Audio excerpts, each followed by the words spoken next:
Hello అండి, summer holidays వచ్చేసాయి. ఇప్పటి నుంచి పేరెంట్స్కి ఒక కొత్త రకమైన ఛాలెంజ్. కానీ మేము టీచర్స్ పిల్లలందరినీ మిస్ అవుతామండి. స్కూల్కి వెళ్ళగానే వాళ్ళ నవ్వుతో పలకరింపు, వాళ్ళ అల్లరి, వాళ్ళు చేసే చిన్న చిన్న చిలిపి పనులు, ఇవన్నీ కూడా మాకు చాలా మధురానుభూతులు. ఇప్పుడు వాళ్ళు లేని క్లాస్ రూమ్ని ఊహించుకోలేము.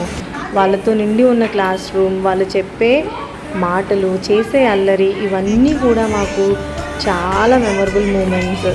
ఇప్పుడు సమ్మర్ హాలిడేస్ వచ్చేసాయి కదండి. ఖాళీ బెంచెస్, ఖాళీ క్లాస్ రూమ్స్ అన్నీ బోసిపోయాయి. ఎక్కడ వాళ్ళ నవ్వు లేదు, వాళ్ళ అల్లరి లేదు, వాళ్ళ కేరింతలు లేవు. కానీ వాళ్ళు మాకు ఇచ్చిన జ్ఞాపకాలు మా గుండె నిండా ఉన్నాయి. ఎప్పటికీ అవన్నీ మాతో పాటే ఉంటాయి. మా బ్లెస్సింగ్స్ ఎప్పుడు కూడా పిల్లలందరికీ ఉంటాయి. మళ్ళీ వాళ్ళు వచ్చే వరకు ఆ జ్ఞాపకాలతో ఎదురు చూస్తూ ఉంటాం. Happy holidays dear children, we miss you all.